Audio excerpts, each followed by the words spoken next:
समझने की कोशिश करते हैं कि अक्सर अनिरुद्ध जी महाराज विवादों में क्यों रहते हैं, हेडलाइंस में क्यों आ जाते हैं और इनकी फैन फॉलोइंग जो है, इनकी चर्चा जो है वो क्यों इतनी बढ़ रही है। समझिए जरा।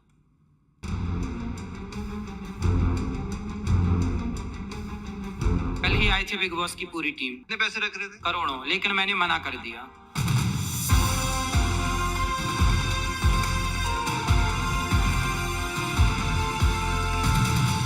आज हमारे बच्चे सुनते नहीं है। कान का इलाज करवाओ, डॉक्टर को दिखाओ बढ़िया, लेकिन अपने स्वाद के लिए किसी की हत्या ना कीजिए, ये गलत बात है। नहीं, आदमी नहीं खाया अभी तक। कौन सी कक्षा में हो? 10वीं। कोई आपसे प्यार क्यों करे? ये मान रहे हैं कि ये आदमी मेरा बाप है। क्या कंफर्म किया आपने कभी? हो सकता है आपकी माँ झूठ बोल रही हो। अनिरुद्धाचार्य जी महाराज वो शख्सियत हैं जो कभी हेडलाइंस से बाहर नहीं होते और उनके सुर्खियों में बने रहने की वजह उनके ऐसे बयान हैं जो अक्सर विवाद का विषय बन जाते हैं। गुटखा बेचने वाले हेलीकॉप्टर में चले, आपको दिक्कत नहीं है। वो बड़ी बड़ी मर्सिडीज गाड़ियों में चले, उन्हें दिक्कत नहीं है। पर संत लोग समाज को सही मार्गदर्शन देने वाला यदि मर्सिडीज में चल रहा है तो लोगों के पेट में दर्द होने लग जाता है कि ये भाई बाबा कहीं चल रहा है मर्सिडीज में। तुम भेजते हो स्कूल, भेजो। स्कूल जाकर ही तुम्हारा बेटा शराब पीना सीखता है, सिगरेट पीना सीखता है और रिलेशन लिव इन में रहना सीखता है।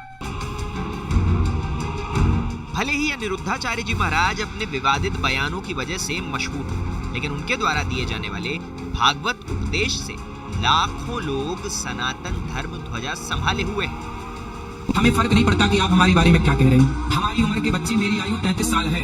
33 साल के बच्चों को मैं देखता हूँ, वो अपने बाप के टुकड़ों पर पल रहे हैं। कुछ बच्चे जिस उम्र में भारत का नौजवान नशे में डूब करके बाप की संपत्ति लुटा रहा है, उस उम्र में ये दास 280 वृद्धमाओं की सेवा कर रहा है।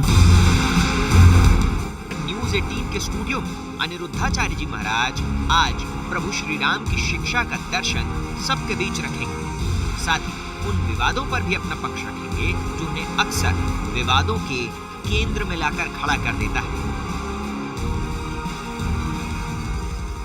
तो हमारे साथ मौजूद है अनिरुद्ध आचार्य जी महाराज। आपका अभिनंदन है एक बार फिर से। हमारे साथ मौजूद है विवेक श्रीवास्तव, मेहरुद्दीन रंगरेज जी, एक नेता लेफ्ट हैं, एक AIMIM के साथ जुड़े हुए हैं। मेरे साथ कपिल कक्कड़ है जो कि तर्कशास्त्री है। मेरे साथ BK त्यागी जी है, उनका भी अभिनंदन है, जो कि जाने माने साइंटिस्ट हैं। और मेरे साथ एक और मेहमान हैं, गोपाल शरण जी, छोटे गुरु जी, उनका भी अभिनंदन है। तो जोरदार तालियों के साथ आप सबका भी अभिनंदन है।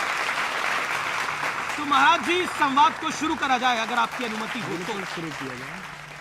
अनिरुद्ध जी महाराज, आप धर्म से हिंदू हैं, कर्म से धर्मगुरु हैं, फिर भी आप विवादों के सेंटर में क्यों आ जाते हैं?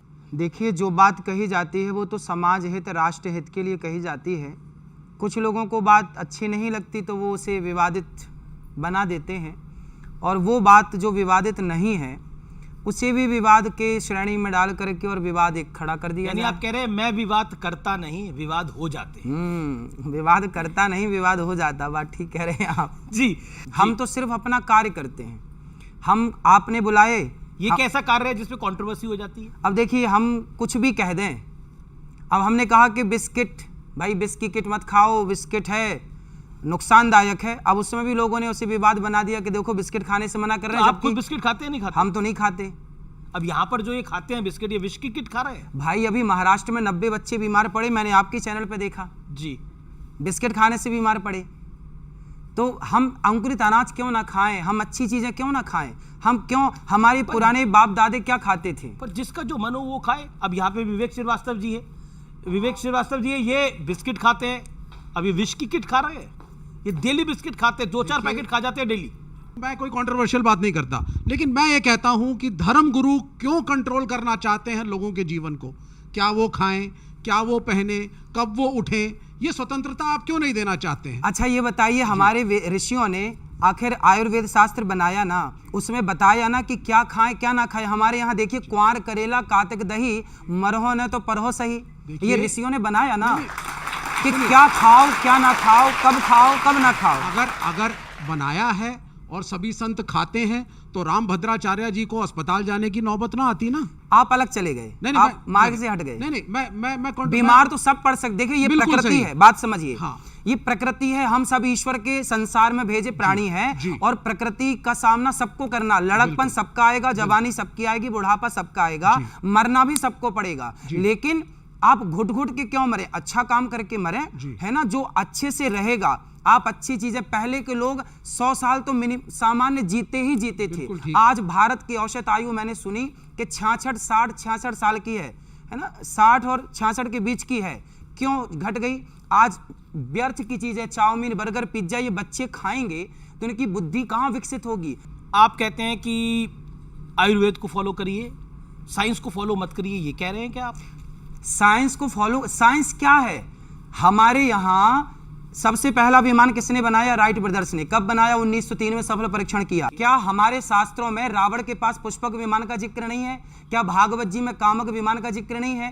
कामक विमान, पुष्पक विमान जैसा उल्लेख यदि हमारे शास्त्रों ने किया है तो कहीं ना कहीं उसकी टेक्नोलॉजी थी, उस आधार पे किया है। कई तर्कशास्त्री तो ये मानते नहीं है। ओके, कपिल कक्कड़, आपका एक छोटा सा सवाल, बोलिए। कंट्रोवर्सी क्यों है? क्योंकि आपकी रिसर्च ही नहीं है। आपने थोड़ा सा, किसी ने आपको कुछ बोला, आपने वो लोगों के सामने चलो बताओ, रावण के पास पुष्पक विमान था, कामक विमान था। एक स्टोरी है, कॉन्सेप्ट है, उसको आप छोड़ दीजिए, साइंस नहीं है। आप नाना करते हुए बिग बॉस में पहुंच गए, विवाद बढ़ा तो आपने कहा मैं आशीर्वाद देने गया था। तो मैं वो बाइट सुना देता हूं कि जो आपने कहा था कि आखिरकार आप क्यों गए हैं, सुन लेते हैं। जब मैंने मना कर दिया तरीके से, कई बार, 50 बार मैंने कलर्स के ऑफर को, बिग बॉस के ऑफर को मैंने ठुकराया। कलर्स वालों ने कहा, उनकी टीम ने कहा उस घर में नहीं आ रहे हैं तो कोई बात नहीं, जो 18 लोग बिग बॉस के घर में जा रहे हैं उन्हें आशीर्वाद देने के लिए आ जाइए। तो जो बिग बॉस में जाने वाले जो लोग थे, मैंने उन्हें आशीर्वाद दिया। सवाल है कि वहां जाने की आपको सलाह किसने दी, ये एक सवाल है। और एक आपके जो विरोधी हैं, आपको जो आपके जो क्रिटिक्स हैं, वो कहते हैं कि आप बनावटी हैं। देखिए ऐसा है, मैं बिग बॉस में तो गया ही नहीं, आप सबको पता है खूब अच्छे से।